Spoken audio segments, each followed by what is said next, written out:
again, Ali Miri from Transport Canada. Thank you. Thank you. Hi, everyone. So I'm just doing a little bit summary of all the new regulations and all the changes and some of the changes that are coming November 4th. So this is a very high level. Feel free to stop by, ask me any questions after.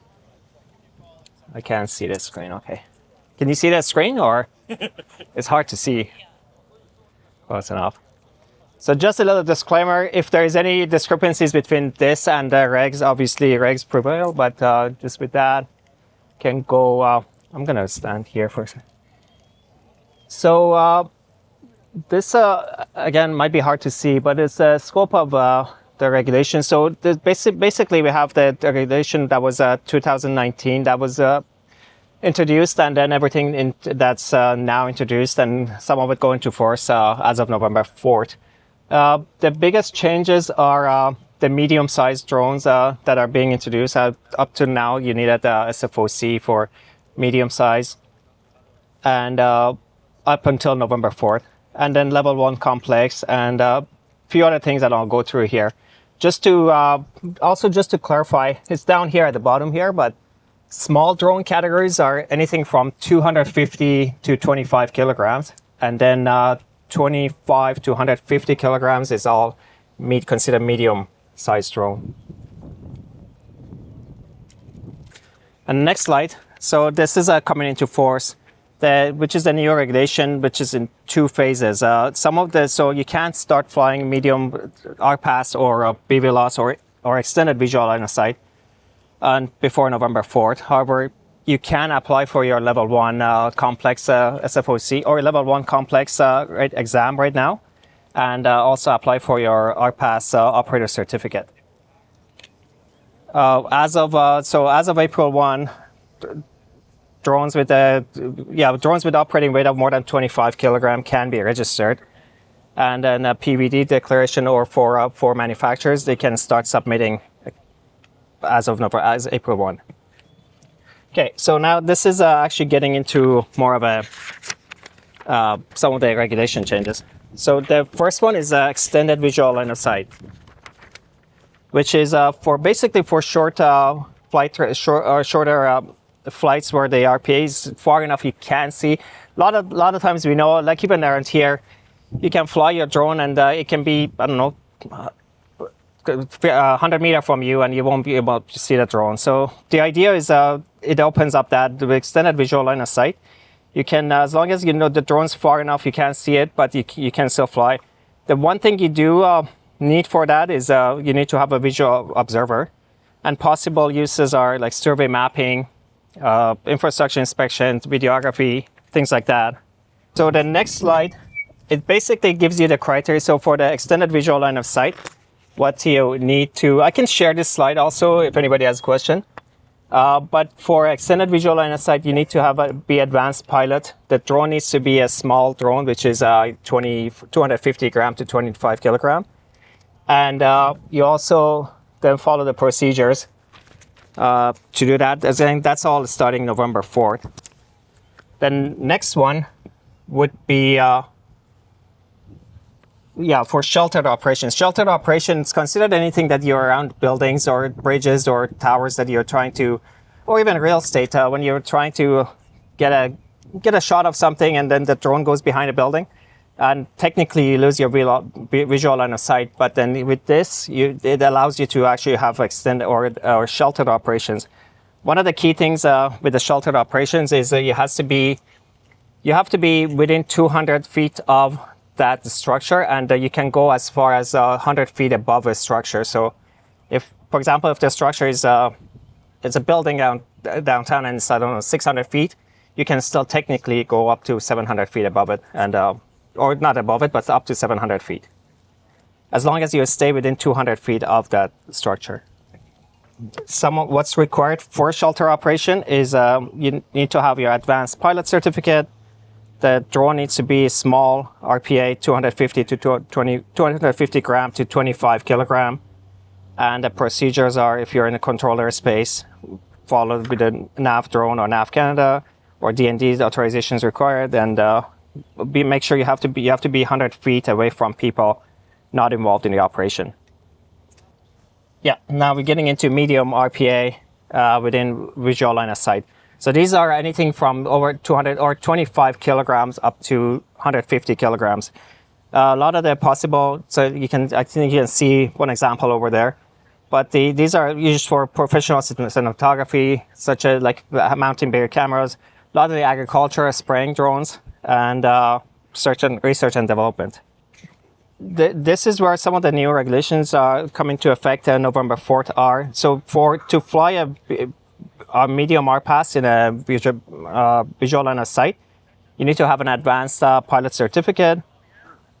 Your drone needs to be registered and marked. It has to be in uncontrolled airspace, or it can be in controlled airspace if there is a declaration for it, and also near and over people. Some of the distances has changed. So previously, when you had with the safety assurance with the smaller drones, the distances were up to 5 meters from people, and then 5 to 30 meters or in feet, and then more than 30 meters or 100 feet. With the medium-sized drones, those distances are increasing. So we have basically 500 plus feet from people, 100 to 500 near people, and then those are the different categories for that. Low risk BVLOS, that's where it gets interesting. A lot of people are asking questions about this. So this is right now it's the status quo until November 4th. But then after that, some of the lower risk BVLOS is becoming part of regs, and you can actually fly as long as all the conditions are met.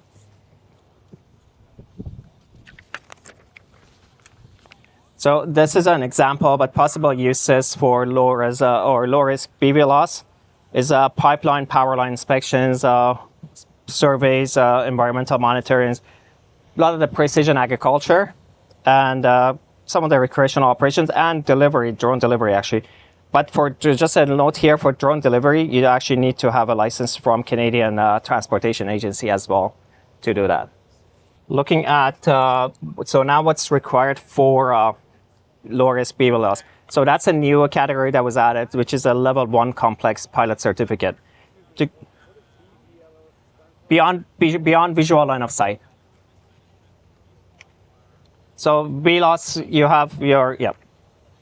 So to operate BVLOS or low-risk BVLOS, you have to have your level 1 complex pilot certificate. You also have there's a mandatory 20 hours of a ground school that you have to take. And then there's a new online exam and a new flight reviewer. So that's all required to get your, or not the flight review. And that's all required to get your level 1 BVLOS.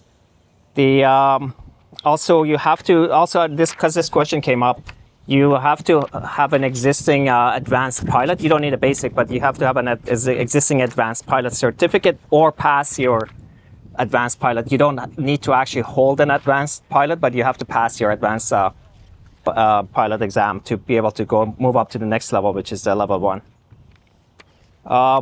Then the rest is for products. Depending on the size, it changes things a little bit.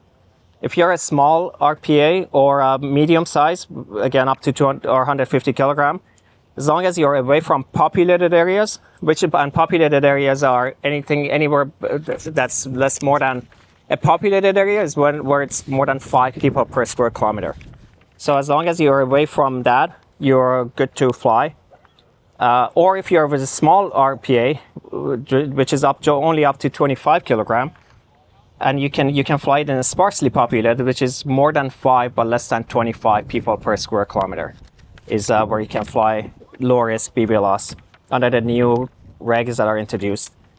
Some of the procedures are existing Part 9 procedures basically, and then site surveys, and so that's pretty standard, but also you can see it there. What's the screen? And this is a good map. So this kind of shows you where you can and can't fly, and what it means by basically having your populated or sparsely populated. So in a green area, for example, it's if you have a small or medium RPA, and you can stay 1 kilometer away from a populated area. So in green zones, in this example, you can fly you can fly a low risk BVLOS. If you have only a small RPA and you manage to, if you're flying only a small, and you can be less than 1 kilometer from a populated area or a sparsely populated area, so anywhere more than 5 people but up to 25 people, you can still fly that low risk BVLOS. But anything red, and as long as, so if you need more to fly a medium RPAS in a more populated areas or closer to busier areas, then you need to still have a special or SFOC or special flight operating certificate. So the next thing that was introduced for November 4th as well, again, is the RPAS operator certificate. So this is more of like an air operator certificate that you need to create. Essentially, it's for organizations and individuals who to be able to fly more of a higher risk operations. For example, for any BVLOS, if it's not a low risk, if it's a BVLOS operations, you need to have a RPAS operator certificate.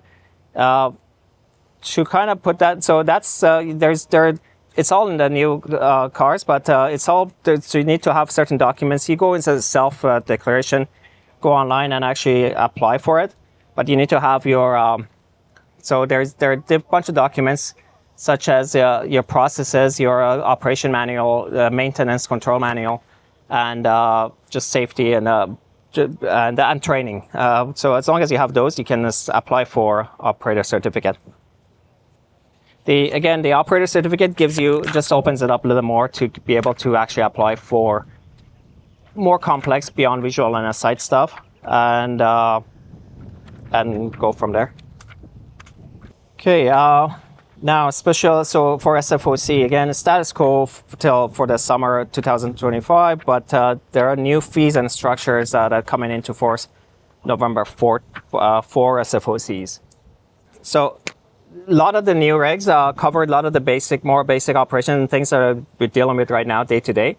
But Transport Canada will still have SFOCs for certain approvals and case-by-case basis, such as anything over 150 kilogram still needs an SFOC. If it's a BVLOS in a controlled airspace, you still need to have a SFOC.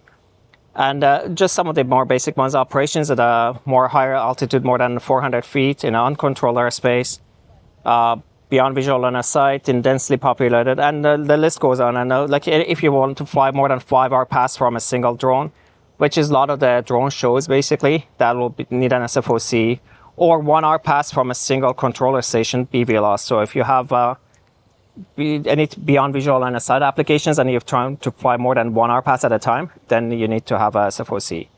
Same, rest is foreign recreational commercials and that. So the new thing that a lot of people are questioning is micro drones, which was so now for any advertised event prior to April 1st, you didn't need to have SFOC to fly an advertised event with a micro drone, so anything less than 250 grams.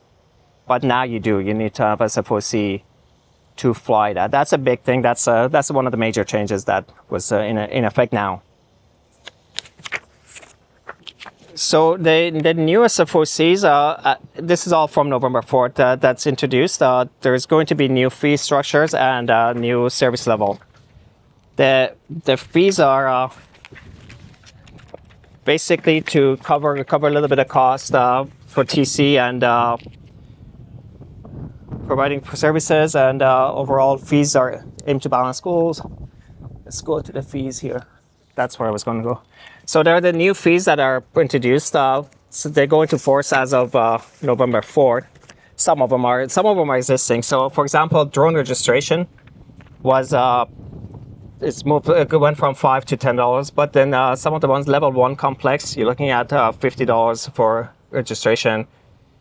Level 1 complex operation, $125, and then goes on. So, and now SFOCs are actually depending on the complexity. If it's very low versus all the way to a high complexity, it goes up to anywhere from $20 to $2,000. So the high complexity would be something like BVLOS, above 200 or 400 feet. So it really depends on the type of the operations, but those are the new fees that will go into effect as of November 4th as well. But then with that also comes with a program delivery, so we have to adhere to those days and be able to send the SFOC or complete the SFOC application. And then lastly, just overall again, the enforcement side of things. That hasn't really changed, but there are enforcements and we look at things. I know a lot of people think we don't, but we get the cases and we see them. It's hard to sometimes actually do anything about it if we don't have enough evidence. But for individuals, it can go up to 25 or 5,000, and then for corporations, it goes up to 25,000. That's a maximum, and it all depends on the different levels and what what it was that we're looking at. But that's there, and that's sort of the very high level. I can ask or answer questions, but so basically April 1st, new regs were published, and it's a little bit of outreach and takes time. And November 4th, a lot of them go into force, especially with all the extended visual line of sight, sheltered operations, and beyond visual line of sight. Trying to manage all this, but if you have any questions, anybody? For now, or can you come see me after? So after you're advanced, the level 1 complex would be the next stage? Yeah. So The RPOC? you don't need the RPOC or RPOC necessarily, unless you're doing more complex like BVLOS operations. So with your complex level 1, you can do low risk BVLOS, and a lot of the operations you can do. RPOC also, just as a side note, opens you up to, because you don't actually submit any of the documents, but on the minister request, we can come and ask you for. So if you have RPOC, it actually opens up the door for Transport Canada to come audit you or look at that. So if you don't need it, don't get it. Do it. Did the SFOC get totally replaced by the level 1, or is that you still have the SFOC? So depending on operation, I know this was, I can send that, but the high level, but the SFOC is not replaced. The SFOC is still there. But a lot of the current current things that we are dealing with, and SFOCs, and as of November 4th, then it's under Part 9. You don't need SFOC. Again, SFOCs are safe for or used for more complex operations, like I said, I think there. But the more complex BVLOS or above 150 kilograms, or a lot of different operations.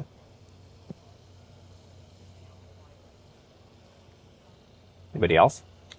So with your advanced, do you still get SFOCs the same as Yep. past? Yep. No additional requirements to apply for them? Not for SFO, depending on what SFOC, depending on what you're asking. So the question was, if you're advanced, you can apply for SFOCs. Yes. You still, you can. You don't need. But again, it really depends on what you're asking. If you're trying to fly a BVLOS or a bigger drone, then you need to have your complex.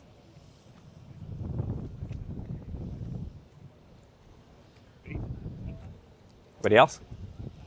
Feel free, I'm just back here, so feel free to stop, ask questions, individual cases, and go from there. Awesome. Thank you, Ali.